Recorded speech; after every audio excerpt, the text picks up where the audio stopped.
So whenever there are new people in the waiting room, please just admit them. And when do you want me to start right now? No, we have 1 more minute. Okay. Okay, yeah.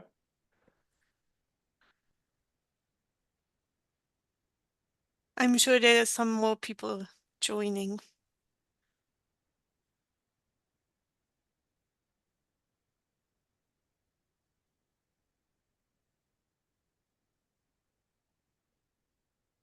Maybe some were scared by because of its English language and not German. Yeah, probably. Maybe that's an issue for some. Happy to present in German if you want. Yeah, Too but you could have late. used. Yeah, it's too late now. Now you can speak English. But no, we should have The done that in international the flair is advertising. always good. Yeah.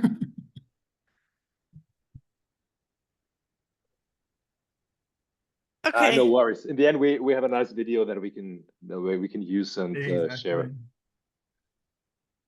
I guess now we're good to go.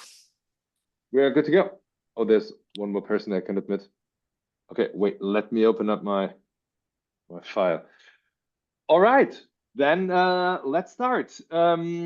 I think everyone has already noticed we are recording this event, so please turn off your camera. If you do not wish to be on screen, change your name to Mickey Mouse or something else if you don't want to be identified. And if you've done that, welcome to this second event of our DKKV and CEDIM Lunch Talk series, where we present some of the activities that the guys at CEDIM, the Center for Disaster Management and Risk Reduction Technology, are doing.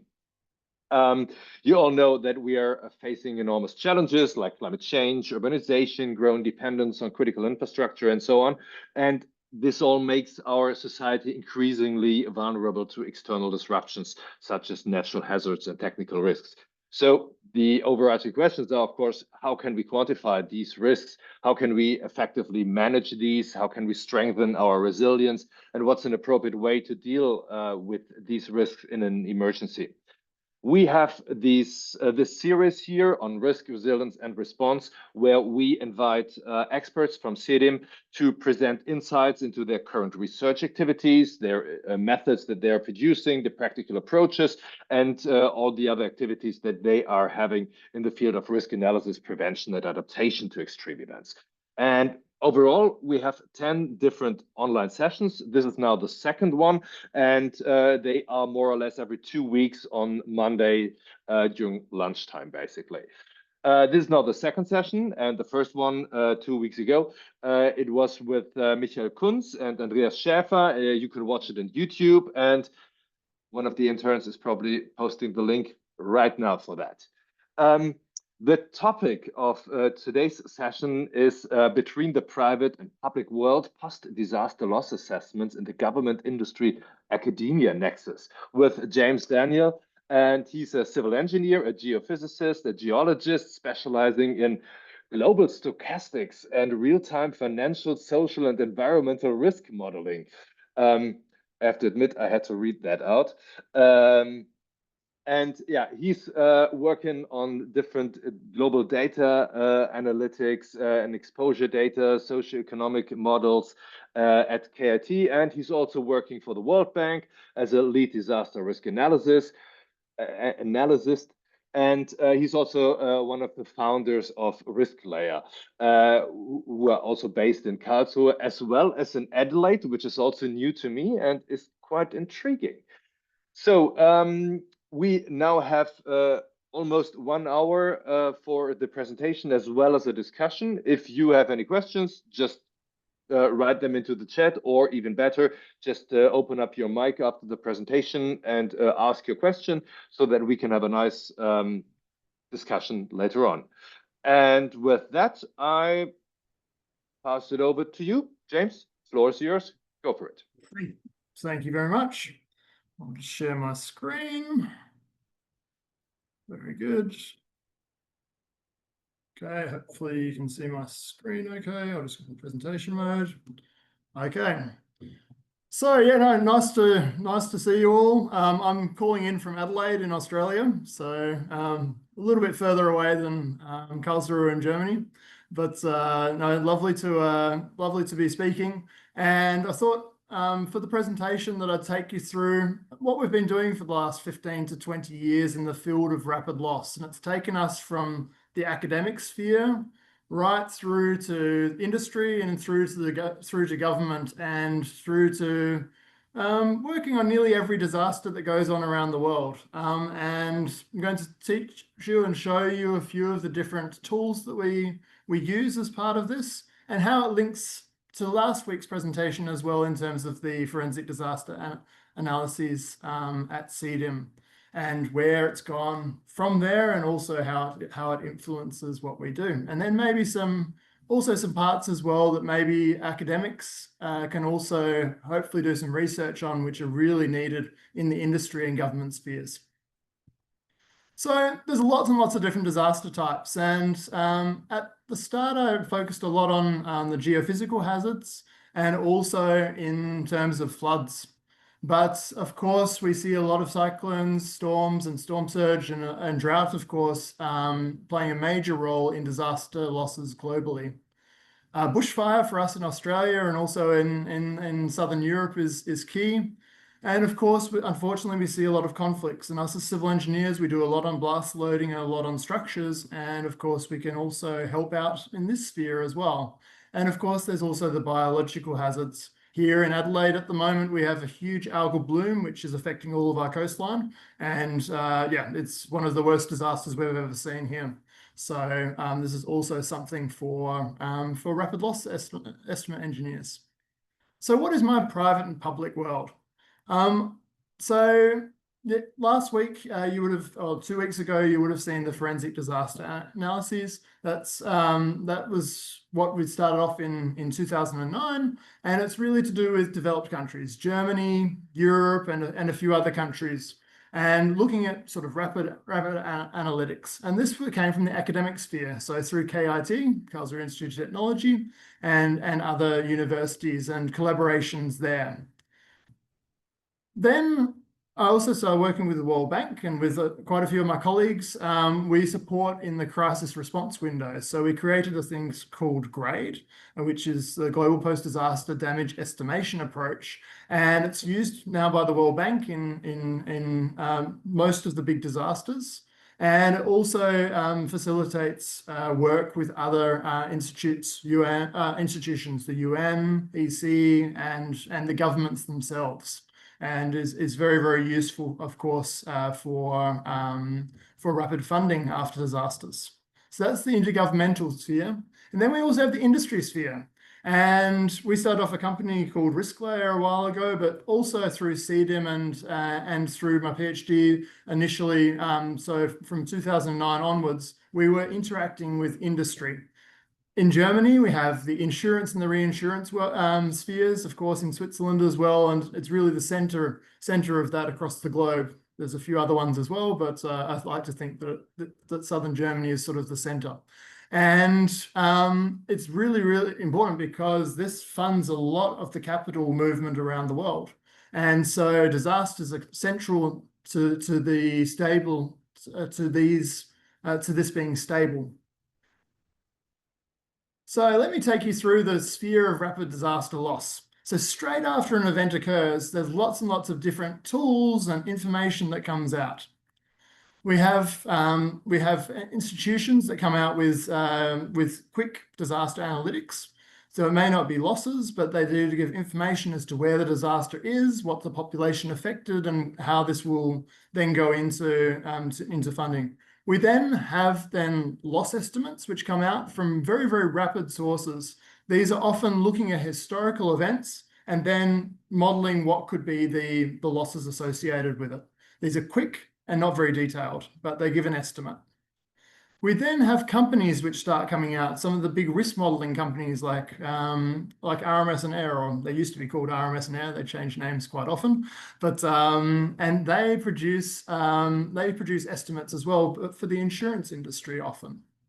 We then have satellite studies which come in with a lot of different data as well. Relief Web, this provides data from the ground, UN institutions, NGOs, they provide data up there, which then gives us more information. Then you have bigger sort of reinsurers that will come through with their estimate of the event quite often. We then have government institutions as well. They're a bit slower often, but they'll bring out more and more detailed information. So you can imagine that they want to show the different sectors that have been affected, the transportation sector and so forth. We then have CEDIM, and CEDIM, you learned about the forensic disaster analyses last week or 2 weeks ago, and essentially these are a lot more detailed. They go through and look at all different types of sectors, and there's lots of other universities that do research. This is a bit slower, you know, it can take 1 week to 4 weeks, 5 weeks or so forth. And then, but this is good as well because we need this information in the sphere. We then do surveys on the ground, and you may have heard of a PDNA. This is a post-disaster needs assessment. This is done by the UN, the World Bank, and the EC after big events in conjunction with the governments themselves. And these take often somewhere between 2 months to 10 months to do, and they're a huge, huge thing. 500 people, 1,000 people put effort into these. And obviously it gives us a really good loss estimate, but it takes time. And of course, you can probably see that there's a gap. And this is where this GRADE program of the World Bank and where rapid analytics play a role, where they can be more detailed, but quick enough to get out an estimate. So today I'm going to focus in on CatDat, so to show a little bit of this, as well as the GRADE program. And then if you want to then go back and have a read or have a look at the first week's presentation on the FDAs, the forensic disaster analyses. So straight after an event, 5 minutes after, we can get affected population, we can work out a range of casualties and a range of economic losses just by simply having the footprint of the hazard itself. This is done using past events, and this is what my PhD was on back quite a long time ago. And these estimates have a huge uncertainty range. You know, it could be from, we'd say that the fatalities are somewhere between 20 and 400, or the economic losses are somewhere between 10 million and a billion very early on. Then, of course, as we get more and more information in, as we understand how the hazard has interacted, what types of hazards are affecting what particular locations, then we can refine this. And then we get economic losses, we can get injuries, we can get fatalities based on big databases. And the uncertainties come in a little bit. As we get more and more information from the ground, then we can refine these estimates further. And then we've found that a sweet spot is around about 2 weeks. Essentially, within 2 weeks, we can get an estimate which is good enough for financial modeling and also for governments to have trust in it. But also the fact that then we have enough information from the ground that we can fill in the missing information with it.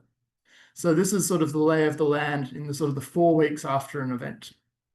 And that's where GRADE and that's where CEDIM sort of fits in as well. And CEDIM also can fit in a little bit earlier as well, depending. So let me explain CatDat. So CatDat was based as part of my PhD, and it's one of the largest global socioeconomic loss databases for natural disasters, which started off in Adelaide University back a long time ago. And since then, it's a huge amount of data has been collected on different disasters around the world. Now, this disaster data are used to combine in with lots and lots of different other information to create loss estimates. But of course, you need to be able to search for data in different languages. And that's one of the key things that we learnt very early on as well when we're doing post-disaster, is that searching for data is key in the local language and in the local country. Because as there's more and more misinformation coming through, as there's more AI-produced information where obviously the biggest voice wins, the good information that gets lost. And so knowing how to search for that data is really key. And I just show here an example of how to search for, say, the 1906 earthquake in Chile, the quickest way to get the best information. But there's lots and lots of different little tricks that you can use along the way. But local language and local is always best. So it uses a lot of languages in the database. But then also, as it provides then there's a whole modeling framework behind it, an entire PhD behind it, but it provides then ranges of results and also then brings in rapid loss estimates. And this is called CAPDAT. And we use this as part of in the very early stages to get an idea of the scale of the disaster. Could you use it for governments? No, because it's not good enough. It's too uncertain. And so we needed something different for this. And of course, this is where the FDA started coming in. So we had really, really quick estimates coming out. But then we realized that obviously with lots of scientists, we can improve this with bringing in lots of data from different places. And because this was presented in the first presentation, I'm only going to touch on a couple of points, but I think it's quite important for the storyline to just touch on it.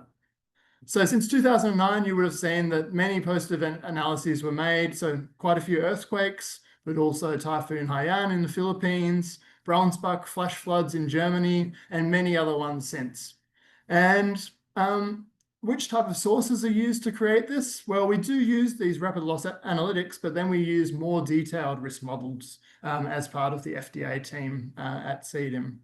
And we've also for flood, of course, as well, and also for longer run disasters as well. We also look at droughts and other longer run disasters. What are the uses of the FDA? Well, it's really for the general public. So it may not be particularly useful for governments straight away because they'll have other data sets, but for the general public, it's often very, very useful. It's useful to get a wider estimate of the damages. So often insurance analytics will come up with just the insurance portion or the buildings portion, but knowing infrastructure, knowing the agriculture damages and knowing the whole lot is important. Identifying the lessons learned from events is why the FDA is done. And it does prioritize Germany, of course, as well. And depending on the event, we have these different targeted users, of course. So this is an example of the process straight after an event. So there's lots and lots of information that comes out, and it is overwhelming. So that's what this is what this slide is actually supposed to show. That there's so many different sources and so many different tools that you now are coming out that a lot of people don't really know what is the best, what are the best tools to use, because with more and more tools out there, you may trust the one that comes up first in the search. But there may be obviously a local model that has been done for the country in question that is a lot better. And so this is where this gap sort of comes between, I suppose, CATDAT, FDAs, and then I suppose a tool that's needed to create more and more information and faster. Okay, so just so we're on the same page as well, how do we calculate? So we have damages in particular sector. And of course, what do we need for this? We need the hazard firstly. So a particular hazard parameter. So let's say it's a volcano. So the volcano, we have a particular ashfall that will come off it. The ashfall will have a certain depth. That will, with the depth of ash or depth of tephra, it's going to then collapse roofs, and which will cause problems for the buildings. It will also then have a lot of other problems as well. There'll be cleanup. It will also affect agriculture. It will affect infrastructure as well. And we measure firstly the hazard footprint, so the depth of ash at each location around the volcano, for instance. We then have lots and lots of databases. So databases of the value of assets, the location of assets, what type of roofs are there, where are the infrastructure networks, where are the electrical substations, all of this type of data, because we need this to be able to put this into our tool to work out the damages. And we need, of course, past information, and that's where, of course, data sets such as CATDAT, but also a lot of the theses and studies that people do in terms of papers are key. So getting all that information out and having huge databases of vulnerability functions and the way that we can translate essentially the hazard, the exposure, and then into a risk estimate. And that's through a vulnerability function. So that's the susceptibility of those systems to the hazard. Okay, and you would have seen that obviously the KIT CEDIM loss estimates have been used globally. And you can go to this here for the FDAs. So now for the rest of the presentation, I'm going to focus in on the GRADE program.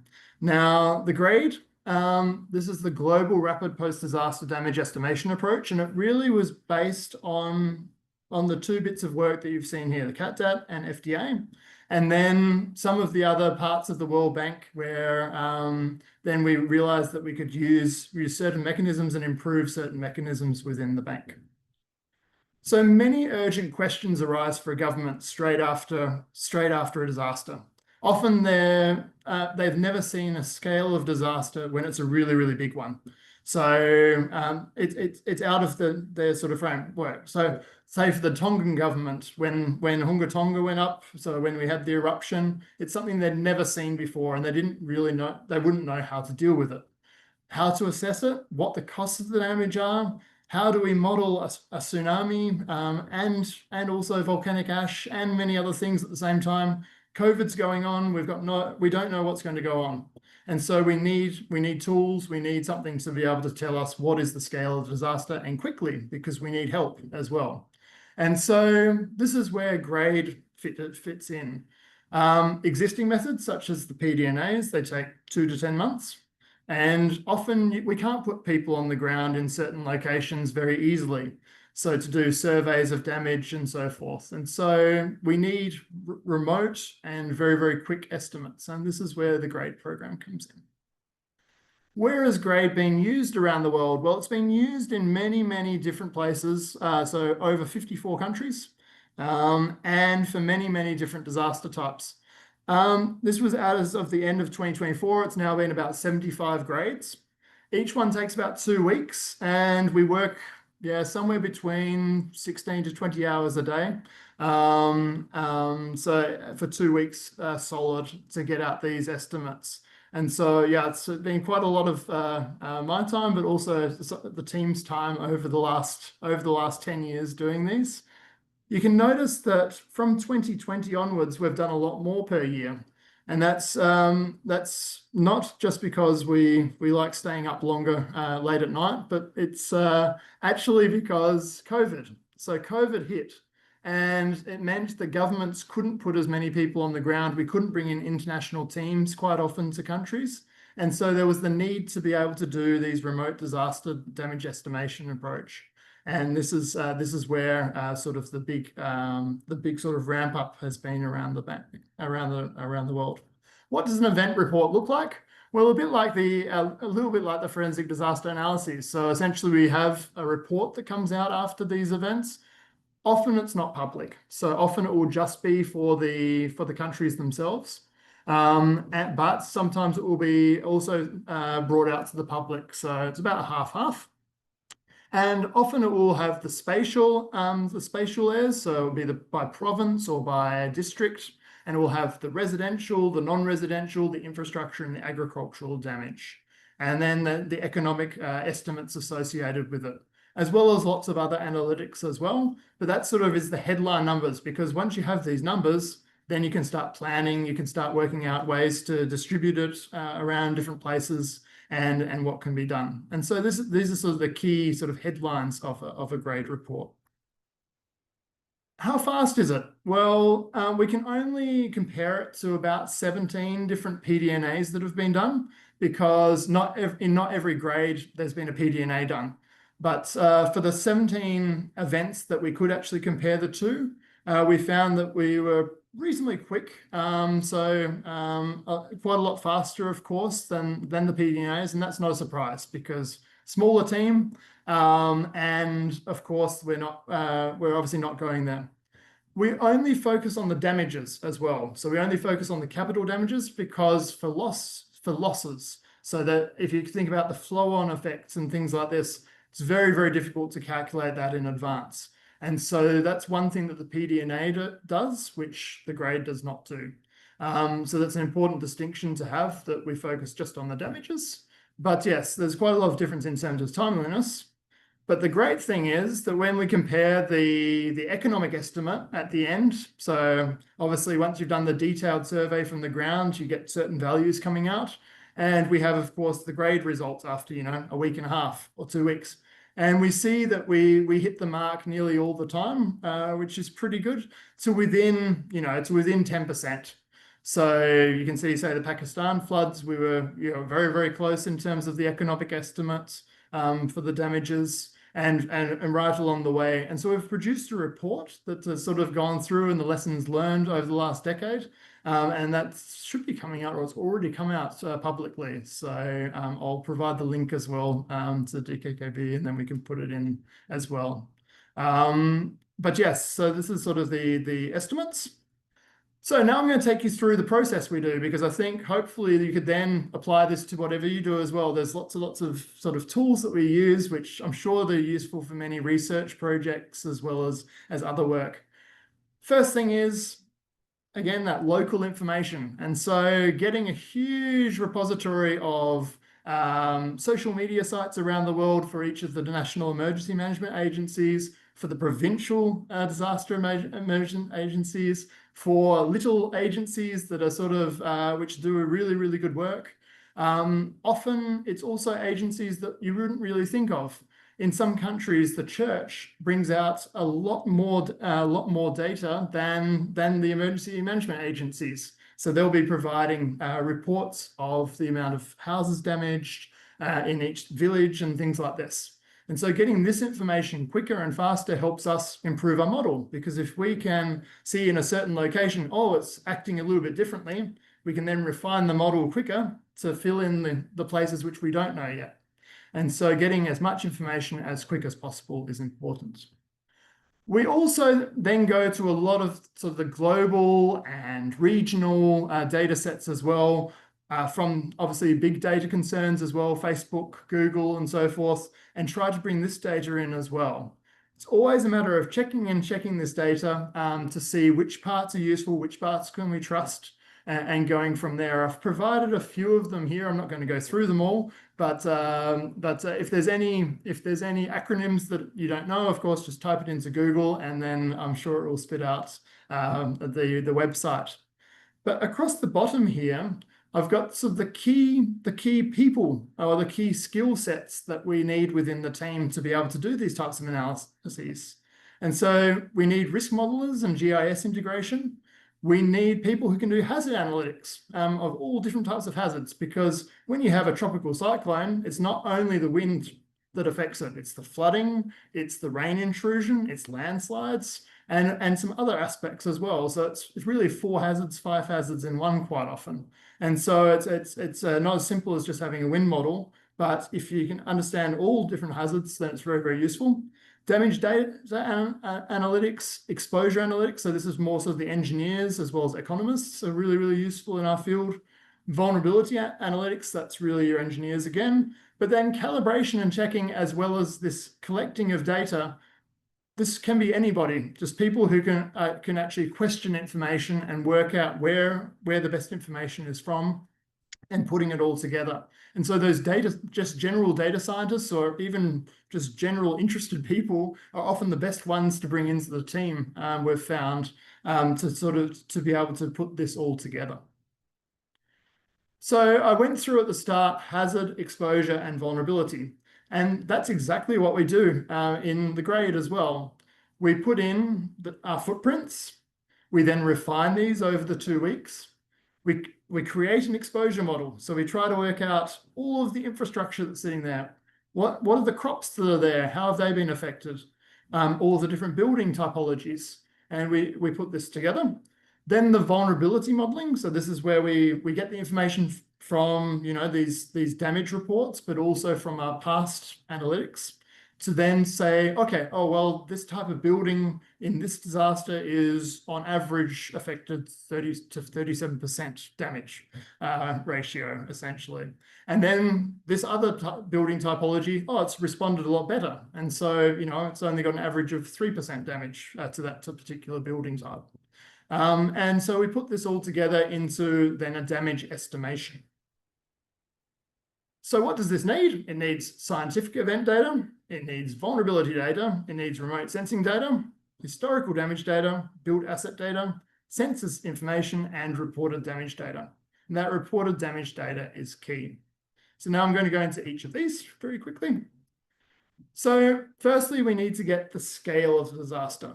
And so each portal or each assessment source, it looks at the disaster scale very differently. So what detail is the hazard side? In what way is the pre-disaster state brought into effect? And are the damages static or dynamic? Because if the damages are changing, if we get aftershocks for an earthquake, or if we have another cyclone which goes through, of course, this is going to change our losses. And so it's important to really look at this static or dynamic. So firstly, for the scale of disaster, we just want to know the extent that's affected. We want to know which hazards are there, and so the temporal and spatial resolution. So these are the tools that we want to work out the scale of the disaster. I'm just going to move that there so I can actually see my titles. Good. So in terms of the event scientific data, so this is where we want to build the footprint. So you can imagine that depending on the disaster type, we want to get in station data. So whether it's seismic data or it's weather data for a particular type, or flow data for a flood, we need that station data to be able to build this footprint. We then also need previous models and methods. We need knowledge as to what parameters are important in which location. And so to build this hazard data, we need these tools always in the blue box on this side. So when you're building this hazard footprint, this is what's important for us. Then, in terms of the vulnerability and damage data, we need damage surveys. But as I said before, damage surveys often can't be done on the ground, so we need partial damage surveys. If we can't get partial damage surveys, then we need past studies of similar events that have affected these buildings or affected infrastructure. Or we need remote analytics. So we need remote sensing, drone imagery, and these types of things to be able to work out the amount of damaged and affected buildings and infrastructure. And so we try and bring in this information as well. In terms of exposure, so this is really building up the value of everything on the ground. We need building statistics data, because obviously we can't work out, where buildings are without building statistics data. We also need the socioeconomic data, because then we can work out what types of buildings are where and what the amount of contents they have are. So it may be that the poorer households have more contents sometimes, or less contents, depending on where they are around the world. And so getting this socioeconomic data is key quite often to being able to get a good estimate. Then we also try and build in household data as much as possible. Survey data, if possible, population data, OSM, open data, always searching for open data in each of the countries to be able to pull in this exposure layer. So then with these 3 layers, that's great. That gives us all the tools we need, but we need to be able to check it. So we may have the census, but the census, it could have been that they didn't collect a certain region in the census back in 2018 because of conflict. And so we're able to check these things now with quite a lot of global data products. Things like GlobiFP or GHSL or Microsoft AI or Google Buildings. We can then check the number of buildings that are there. It may not give us the typologies like the census does, but it does tell us, is the number in the right ballpark? And so it's always going back and checking, is this number, sense checking, is the number reasonable or not on each step of the process. Then on the social media side, it's even more checks, because many portals, they exist with aggregation of newsfeed data. But that news feeds are obviously straight after an event. There is so much information coming through now where the numbers are off. And that's often because of when you search now into Google, unless you've turned it off, the first thing is this Google AI response that you'll get at the top. And of course, those numbers are often mixed from about 5 or 6 different disasters. So it all looks good, but the fact is that no, there wasn't 2,000 deaths from that event in 2017. It's pulled the 2,000 deaths from 1933. But essentially, it will put a number there because you'll feel comfortable with the response there, and then you'll go off and keep on going. And we're seeing more and more of this coming through. So questioning and misinformation checks are key in this social media space. And so using these official government sources is becoming more and more key for us. So the big database of different locations coming from the ground, where we can really double check and triple check. This is sort of the key part of all of this. Remote sensing is another way of getting around misinformation quite often, because of course, although there are errors in remote sensing. When you're looking at flood footprints and things like this and it only shows a point in time, you can at least have some form of sense check as well. And so this helps us in our tool. We don't use it directly quite often, but we do use it as a tool for checking our modeling. So these are portals such as Unisat, GDAX, Copernicus, EMSR. So great portals which do give you information. Again, we use this as one of these checking points. Many other data sets as well, drones, flyover data, and so forth. Then we need the economic considerations. And this was part that has taken a while for me to sort of get my head around in terms of why the numbers that we get are reasonably close to, to the final numbers. And it's because of the checks of all of the different past event data that we have. So the value of houses over time, the value of roads over time, and so forth, and getting this information from as many reports as possible. And so this is what we've really done. This is where I see a lot can be done still in the academic space on master's theses, hopefully, and so forth, where to build up certain databases for the value of structures and more information as to this, because this is key when we're moving forward. If you know that a road costs $700,000 per kilometre to build, and it's partially damaged on the top surface, that it's approximately going to be $50,000 to repair it to the top surface. If you don't know that that's $700,000 that road, then you've got no chance of knowing what the damage is going to be for that particular road type. And so this is the parts of the information that I really do see the need, but also I see great work that's already been done to be able to pull this together. And of course, this also goes for historical data benchmarking. There's some great databases around the world. So Hansa from Dominik Propotny. So also he was up at PIC in Germany for a long time. He's now in Poland. But many other people as well have gone and done huge damage databases from history. And this is so useful because we can use this to, if its event is of a certain type, a certain scale, it gives us also extra information to be able to pull this together. So these are sort of the data that we need from this. Hopefully all these blue boxes are giving you sort of the tools, I suppose, that we need. And of course, these are the parts of the puzzle that we need, but hopefully you may be able to see, to be able to apply it to what you're doing as well. And then the last thing is sectoral considerations. And of course, a lot of the work that we do is associated as engineers in the building sphere.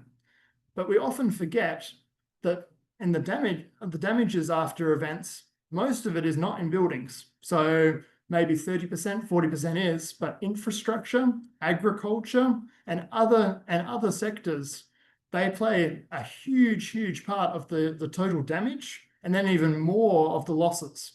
And so often we researchers, we focus in on the buildings because that's what we learn, as part of our engineering degrees, as part of, as part of what we do. But yes, a lot more needs to be done in the infrastructure sphere, and this is where a lot of the work has been done in grade as well as in the FDAs as well. Okay, so these are the verification things that we've already touched on as well. So fake news, auditing of information. This is one of the key things that hopefully you can get out of the talk that is more and more key. So what has been the impact of grade? So you've seen how grade's been produced, what it does, and so forth. Well, within 2 weeks, we're able to get an estimate. And this is really useful for governments because it means that we now have trust in a certain number. And it means that we can then mobilize recovery funds a lot quicker than we did before. So often it used to take 2 years for recovery funds to come through after a big event. But now when you get out a reasonable estimate within 2 weeks, then you can start activating mechanisms such as crisis response windows, support payouts within 4 weeks, within 6 weeks. And so, luckily through the grade, we've had billions and billions in support payouts, which have gone to different places. So the Turkey earthquakes, but after Cyclone Idai, many places in Africa, as well as Indonesia, we had another 500 million and so forth. And so it's been really useful to obviously activate this a lot faster. And it's nice to see it coming out of the academic sphere. And this is the effect that the academic sphere can have on certain processes. Good. I've not mentioned at all insurance models, and in my last 3 minutes, I thought I better touch upon it just because I missed it out. And that's because in the sphere of government and in the sphere of academia, insurance models they don't translate very well to the governments, and there's a reason for this. So the governments themselves, they need infrastructure, agriculture, buildings, and so forth. But the insurance sphere, it's mostly around buildings.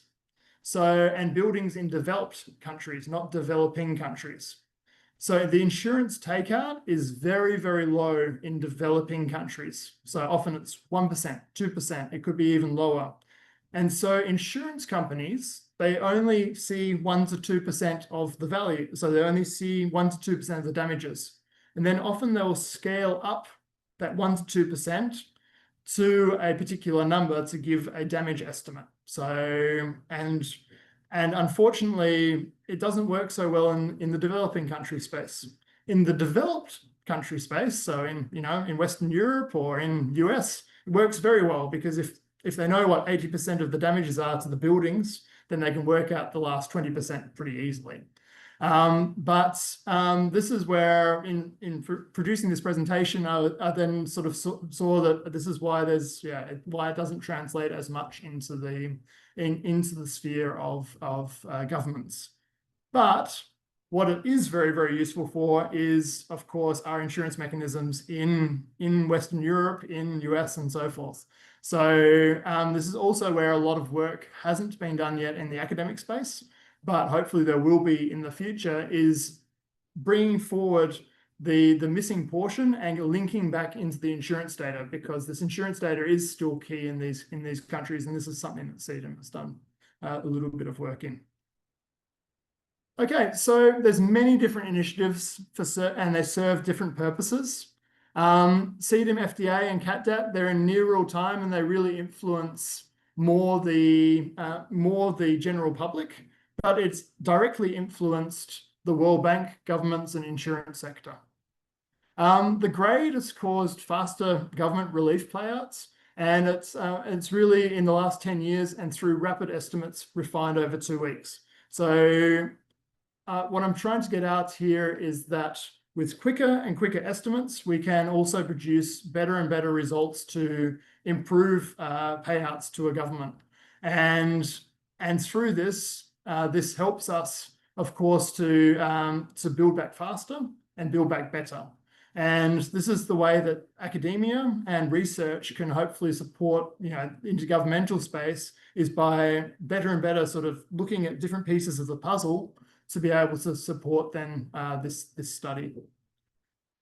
All right, I think I'll leave it there for now. Thank you very much. There's a lot of information, of course, here, which I've tried to condense into a very short amount of time, but hopefully you can also look back at the slides, and happy to reach out as well to in the future as well to me for any questions as well as any ideas as well. So thank you very much, and I'm now ready for questions and discussion. Thank you very much, James. That was a fantastic presentation. Very interesting.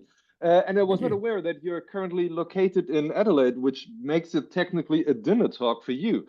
I have some questions on my sheet in front of me, but probably someone else would like to ask a question before. And you might want to turn off the sharing, the slide sharing, so that it's easier to see each other. Thank you very much. Are there any questions?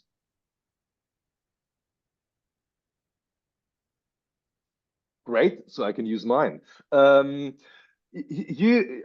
found it very interesting that you distinguish between damages and losses, because this is something that, of course, is very important here, but we rarely do if we think in general terms about disaster losses. Yeah.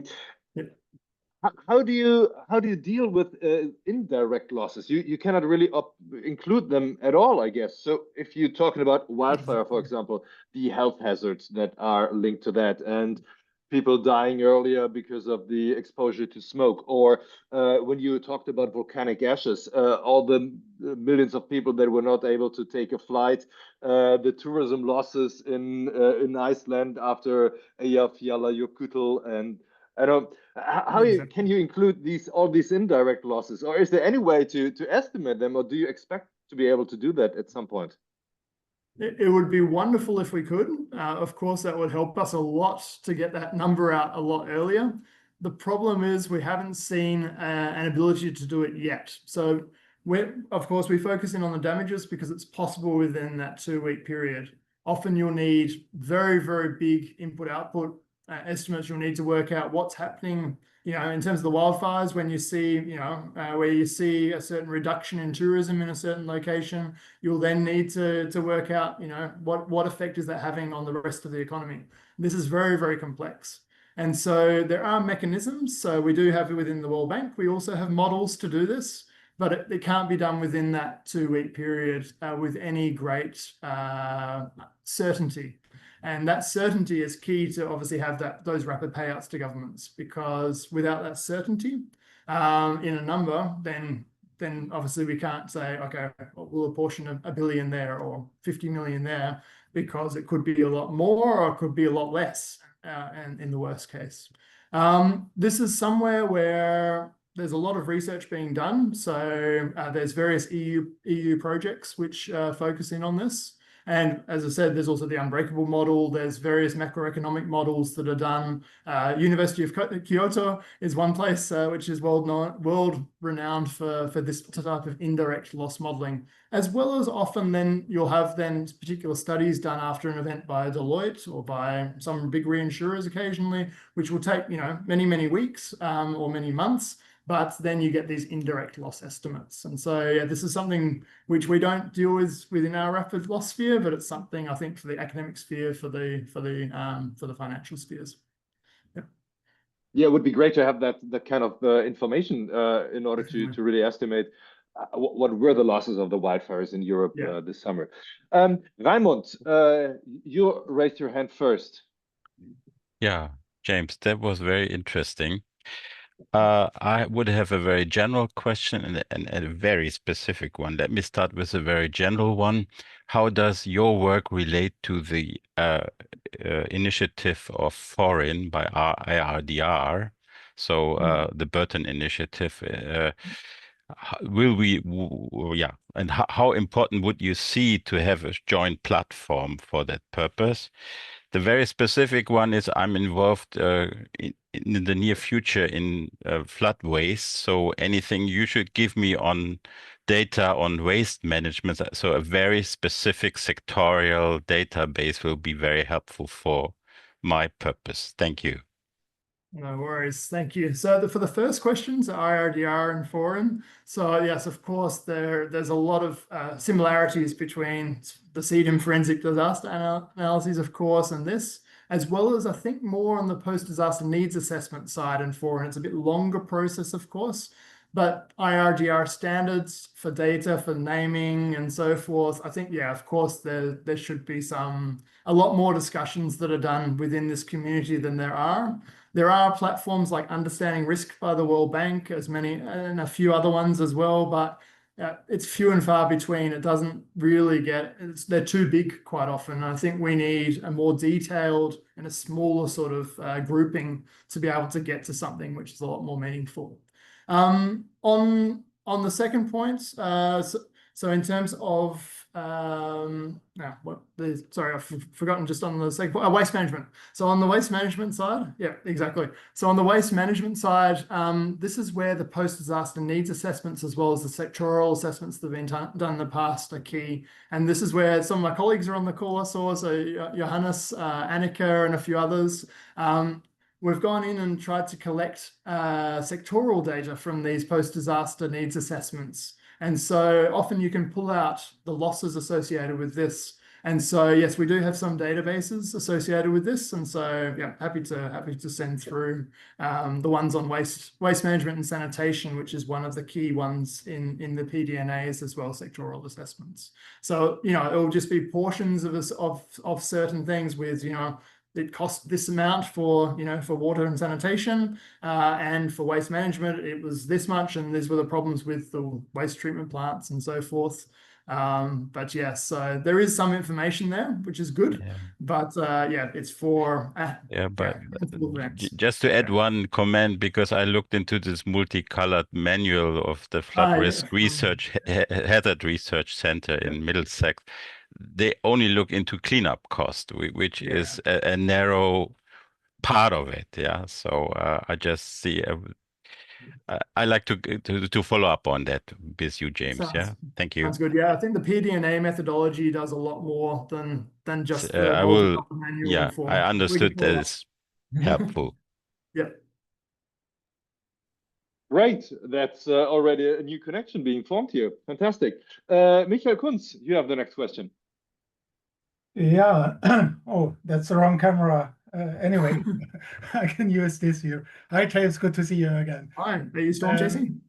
James, you show that you use a huge number of different parameters or data to estimate the impact. Can you group those parameters according to their importance? And I assume that also the importance change from one event to another event. Can you say a few words about how stable your estimates are, or how reliable concerning the different parameters and the sensitivity? Yes, no, thank you. So I think from the CEDIM FDA side, as well as from the grade side, the stability, I think, has been shown through when there's been another assessment done. The numbers have been very, very close in the end.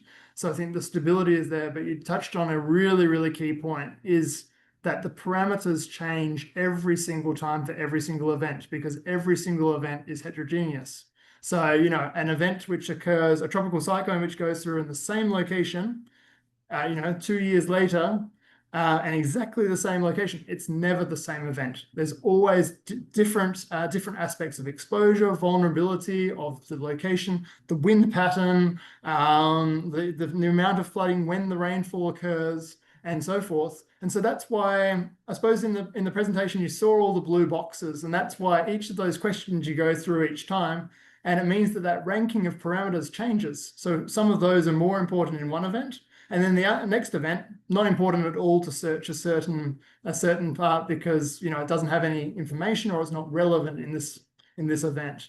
And so, yeah, that's why we more have in the methodology, we have more these are all the tools we use and data sets and things, rather than a prescriptive guide of saying, you know, you apply this particular vulnerability function from the multicolored manual for this flood in this location, because in the next event, you can't use that because it's a different event. So that's why it's a bit more of a general methodology, which we then take those 2 weeks to try and reduce the uncertainty on.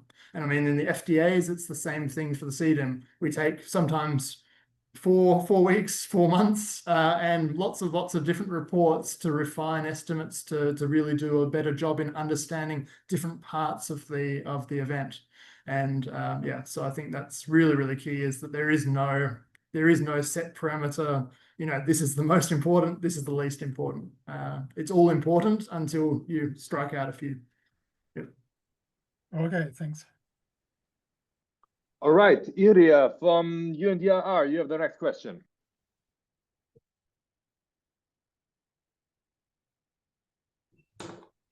Yes, hello, good afternoon, and thank you for sharing all this very insightful work. You mentioned at some point on the sources for the historic data, and at UNDRR, we are working on enhancing the toolkit that was using the Cimentar methodology and software. We have developed a new open source tool that we are supporting countries to enhance their ability to use it, to have official national disaster loss databases that also bring the information of the hazardous event collected by Met Services, Geological Service, or others. So considering your learning experience on working with these databases, what will be, from your perspective, the the most useful enhancement from the historic databases? Which is it in the granularity around sectors, or which type of enhancements on those historic databases will be more helpful to improve the modeling and reduce some of the limitations that you find right now, and be able to come up with more accurate models?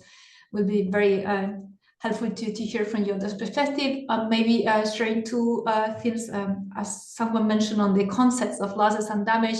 We wanted to share with you there is a global effort on developing global disaster-related statistic framework is under consultation right now. This afternoon at 2 starts a global expert forum on producer-user disaster-related statistics, and this is to be adopted next year by the UN Statistics Commission as a global standard on producing official disaster statistics covering hazard, exposure, vulnerability, but also impact. So I think that could be helpful to promote and to share and circulate also with your communities as a global reference for using the same terminologies the same way.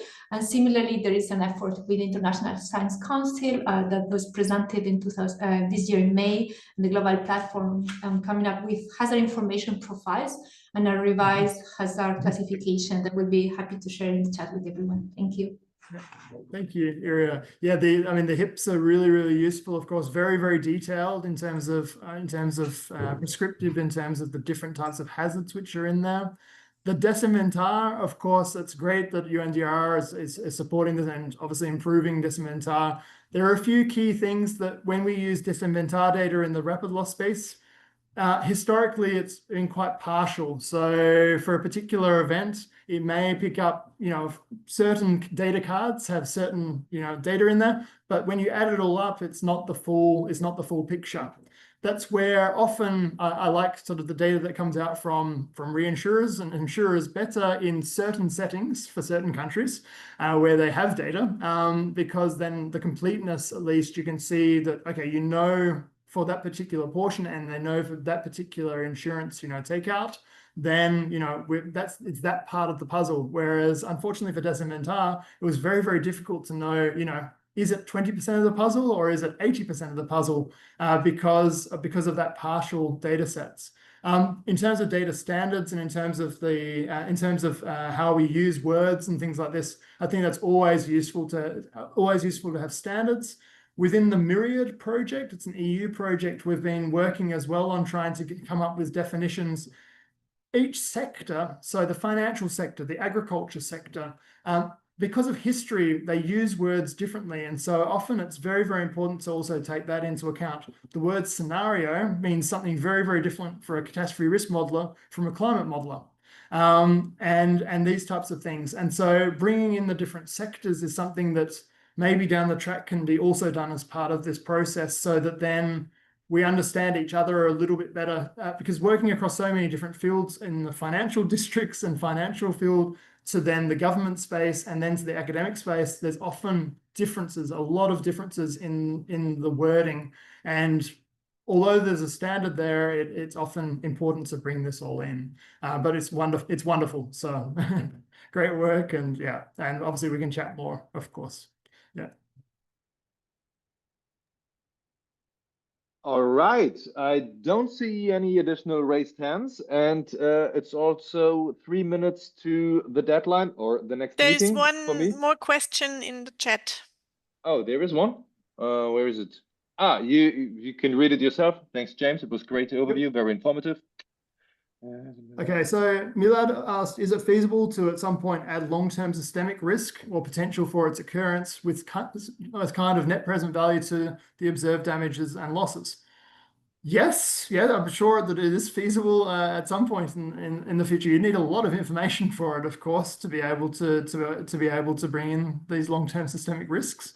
But I've seen it done for certain locations with some very, very detailed modeling from IASA and a few other institutions. Yes, it's something that I think we need a lot more work on at this point. It's something that obviously our team, we focus in on the damages and focus in on that first part of it. I don't think we'll ever get to that, but I think hopefully there's some people on the call that can, can focus in on that for their research. And I think that could really help us, of course, because that helps governments, helps public sector to be able to do, to be able to then prepare, as well as then to be able to, to put money in certain places, in certain pots, to be able to then, use it for disaster recovery. So thanks, Milord. Fantastic. Thanks for this optimistic outlook. And on that note, I would like to end this session today, because I also have another appointment in a minute. Next week, we are going, in 2 weeks, we are going to have the next session with Michael Kunz, and we've just seen him asking one of the questions here. It will be in German, and it will be on hailstorms, wenn Eis vom Himmel fällt, Forschung an der Front, schwere Hagelstürme. This will be the topic in 2 weeks, and until then, have a good time. It was a pleasure to have you here, and see you soon. Bye. Thanks, everyone. Thank you. Bye-bye. Thanks again, James. Yeah, no worries at all. Thank you very much. Great moderation. Thanks, James. Thanks, Miguel. You Have a made it good night. easy for me. So it's 12 o'clock, or what is it? Midnight? No, it's 22 Uhr. Es geht. Yeah, 10 o'clock. Okay, cool. Yeah. Mach's gut, gell? Ciao. Yeah, that's good.